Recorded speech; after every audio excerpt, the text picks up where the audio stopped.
Welcome back, guys. This is Max Cup 4, and today we're going to be covering United States of America anti-tank and anti-aircraft weapons. All right, so we're going to be starting off with the M55 quad mount AA gun. Now, as you can see, this is 4 50 cals merged together into one awesome mount. Now, this was a late war type thing. It was made mainly in 1944 and 1945. There might have been some before that, but they were very rare if they were. Now, this thing, there are like only a couple of thousand of these made, and as you know, they were mounted on half tracks, and they were actually used later in the after World War II. But this thing is pretty cool. It's got a range of 140. Let's go ahead and go into it. Yeah, it's got a range of 140, and it's got 14 millimeters of penetration. It's max range, which is pretty impressive actually for just like little vehicle. I mean, light little mounts. So it can threaten light tanks and armor cars. Just going to tear apart. And versus infantry, this thing's great. This thing was actually nicknamed the meat chopper because, as you can see, it has around 2,300 rounds per minute, so it's got quite the impressive fire rate. It was mainly used to target low-flying aircraft because the Germans in the late war weren't attacking a bunch, but they still had aircraft and they're still lethal. So versus low-flying aircraft, like if a Stuka came into contact with this, Stuka would get shredded pretty quick. Anything flying low is just going to be really taking the heat from this. You can actually get this in the all-round doctrine during the mid-war, and it's a great asset. You can also buy it as a mount that you can just normally get and buy, and can just like wheel it in or hook it up and drag it in for the Americans during the late war, or you can buy it on the half track, which is what I recommend because mobile quad at 50 cal is pretty amazing. Overall, I would recommend using this on the half track mainly because it's great versus infantry. It just shreds them absolutely. Next, we move to the 37mm gun. So this is 37 M3A1. There's also an early version back here hiding in the bush. Now this is just the M3, and that's the early version. So the M3A1 is the late version of this bad boy.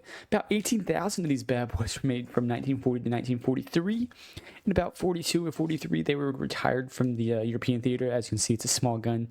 Didn't really hold up to the German tanks that they were facing, but it was used in the Pacific quite a bit until the end of the war because it was easy and mobile. They could put it, move it over sea berms pretty easily, and they could also face Japanese tanks no problem.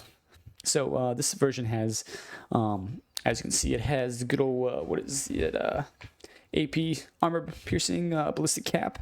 So pretty cool little round. It can go 56 millimeters of penetration. So it's going to be able to actually start to threaten the Panzer IIIs that are in the early war.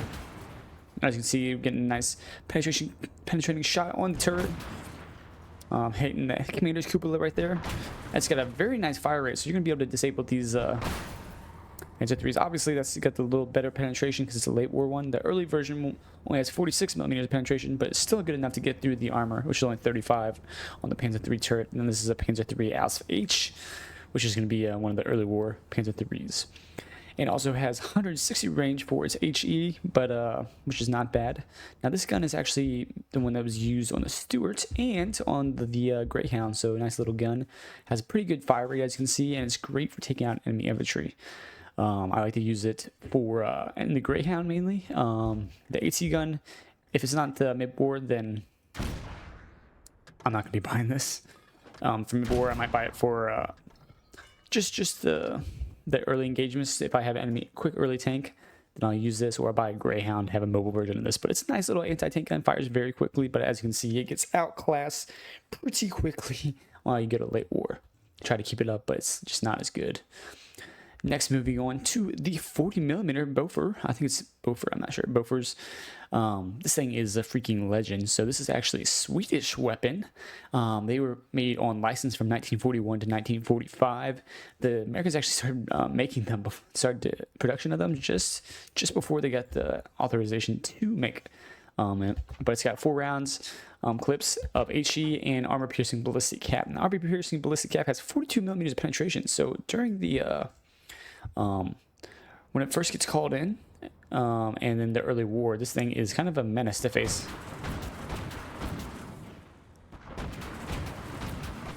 Now, as you can see, this 31 or 39 It's at 35. It's taken some significant damage to its tracks, and we're gonna move these guys up just a hair because I think they're just out of range.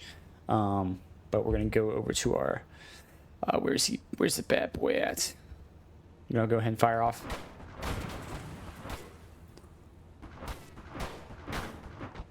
But as you can see, it can quickly tear through these lighter tanks. Now, these tanks only have 25 millimeters penetration or armor. This one's only got 30 millimeters, so the 42 millimeters would be more than enough to tear up these tanks, and it's really starting to damage these tanks. So this could be an asset during the 5-minute call-in, which is when it is available during the whatchamacallit. It's used for defensive, mid, and late. And it's the first call-in at the 5-minute mark, and it's very effective. You can tow this thing up, park it, and it can take out pretty much any light vehicle that you're facing. These guys will be able to shred it.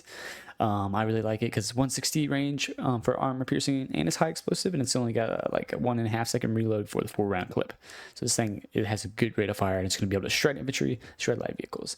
Now, it's produced from 1941 to 1945 with over 60,000 being produced. This thing was quite heavily used by the Americans. There's a quad mount that was put on a lot of Navy ships, and it was used in a lot of the naval ships, so and some ground versions, as you can see, mainly used for mid-level aircraft as well. So anything that was kind of mid-level, like medium, either some of the fighters that are up there or some of the medium bombers.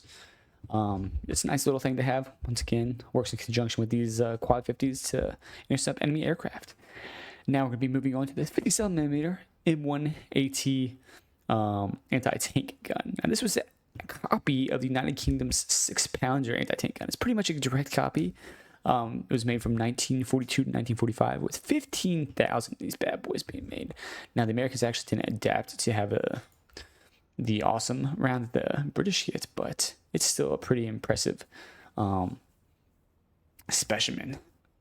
Now this one has, the early version only has 63 millimeters of penetration at max range, which is 190 for this 190 range for both its armor piercing and its high explosive.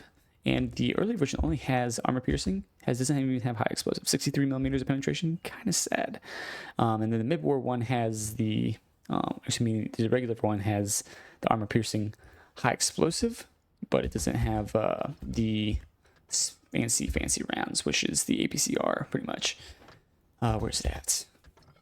APDS. So it's got 3 rounds of sailboat rounds, which can get through 128 millimeters of armor, and then the other normal one can get through 76. So 76 millimeters is going to be enough to get through most of your Panzer IVs that you're going to be facing. Panzer IV F2 right there. Going to be able to get some penetrating shots and do some serious damage, as you can see going through the hole in there. And then we got this Panzer IV. This is the late war version, a little bit heavier, a little bit of a miss there. It's got the what is it, a 4.5 second reload, which is not bad at all. It's obviously going to be struggling a little bit at max range. This is only 175, so it's even technically it's max range. But let's see what we got here. Is this Panzer IV? Yeah, Panzer IV is taking a beating now. So this fast reload is really going to help it out. You guys are using these AT guns. Make sure you take advantage of they all have an icon to build the sandbags. So if you guys build the sandbags, it's going to usually take an extra HE round or two, and it'll save you from being able to save you from dying a little bit actually.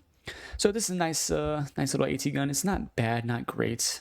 It's gonna Panzer IV below. It's gonna be able to defeat it, but anything that's bigger than a Panzer IV, you're gonna like Panther, Tigers, and King Tigers. You're not gonna have a shot with. Yeah, you have 3 rounds of these fancy ones that can go through 128 millimeters of armor, which is gonna be enough to get through the Panther turret and the Tiger front plate, I believe. Yeah, but it's only 3 rounds. And unless you can get a direct shot like that one just did, you're really not going to be able to do that right much. Oh, or 2 shots like that. That's pretty lucky. So you can go 3 for 3. All right, let's see what damage we did this. Yeah, as you can see, the tank can still work. So you gotta make sure you can kill it because those 3 rounds. Once those 3 rounds went down, we are done. But next we're gonna move on to the M5 3-inch gun M5. Now this is actually 76.2 millimeter, but it is a little bit different. So it's 3-inch. We got the M1 carriage right here, and we got the M6 carriage. Excuse me. So this is kind of like the earlier version of it, and this is the later version because this is how you can tell. It uses armor piercing, just has armor piercing rounds, which has a range of 200, so this gives you parity with the Panzer IVs, which is nice.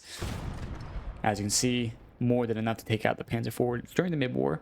Obviously, we're firing a little bit closer than the max range, but it's more than enough to take care of Panzer IVs. Let's see, I think we got a kill shot on that one, possibly. Yeah, 2 kill shots back to back. This thing is a bit of a beast.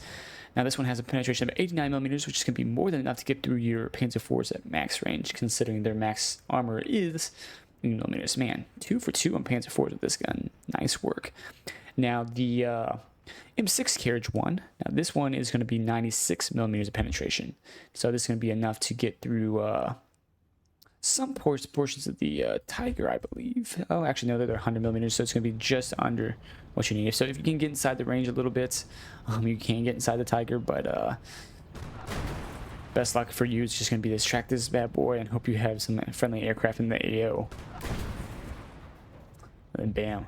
And then try to fall back from there. So this one's not going to be a bad option for taking out Panzer IVs and below, but it's a little bit stronger version of the 57mm. I wouldn't count on it to be able to kill Panthers reliably. But as you can see, Panzer IVs are no problem. Now, as you can see, this Panther is undamaged by my rounds. Now, this thing was actually made from 1942, 1945, as they were moving from 37mm to 57mm and these bad boys. Only 2,500 of these were actually made for the dismounted anti-tank version, but most of them were used on the M10 Wolverines that you see in the game. So just so you know, M10s are going to have to do some flanking with these guns, because it's going to be a little bit. It takes 5.25 seconds to reload this bad boy, and it actually you can get this from defensive mid-war. You can get this one, and then you can call this one in for manpower in the late war. Last but not least, we have the 90mm anti-aircraft gun. Now, believe it or not, this thing was made from 1940 to 1945, but it's they didn't actually start using the anti-tank capacity until a little bit later. Somewhere between 8,000 and 9,000 of these bad boys were made, but it was actually eventually upgraded and used on the M36 Jackson and on the M26 Persian. So this gun was very effective, has armor piercing and has high explosive range of 210, so it has the same range as the Tiger and the Panther, which is pretty cool. Front glacis of the Tiger is going to be able to get penetrated by this, so that's pretty cool. Looks like we just killed his gun right there. But obviously, you're going to have to wait for it to get that proper lining up, though. Has 112 millimeters penetration, so it's going to be able to get through that Tiger armor if you can get a nice shot. As you can see, got 6-second reload, so pretty quickly you can get the reload back on there. But this thing has not been able to penetrate so far. See if we can get the lower glacis. Yeah, a lot of bounces, so it can't be somewhat unreliable. You got to wait for it to zoom in a little bit. We can also penetrate the Panther turrets. As you can see, we just got a nice penetrating shot there. We just damaged the turret. Turret is still usable, but it's having a bad day, and it's gonna be I think it's gonna be moving a little slower, and then get a couple more shots in there. You can really do some damage. Now this one comes out in the mid-war on defensive as one of the last call-ins, and then during the late war it comes in as the call-in for the second tier at 25 minutes, or excuse me, at 15 minutes. So this is quite effective, taking out pretty much anything but the heavies. In late war, that's why it's one of the mid call-ins and not one of the late call-ins. But anything that's not a Panther or a Tiger, it's going to be able to obliterate pretty quickly. As you can see, this Panzer III going straight through it. Even the up armor versions are going to be taking some heat. But I would definitely recommend using this. Make sure you can place it and then have a truck ready to move it as soon as possible, because counter battery can be bad. And this one, these AA guns are kind of take up a lot more space, and as you can see, they don't have this one doesn't have the sandbag option because it's too big, so it's very open, high explosive. You can't take it down pretty quick, but it is an effective weapon for facing any of the earlier vehicles. Versus the King Tiger, you're gonna have a little bit less luck. The Pershing and the Jackson actually get some upgraded rounds, so they can actually take out these beasts, or do some damage to these beasts. But this one is not going to be able to touch the King Tiger. You're just going to be bouncing off harmlessly, as you can see there. Versus the Tiger, you're going to have to be a little better aimed than I've been able to do, but it is very effective versus Panzer IVs and below.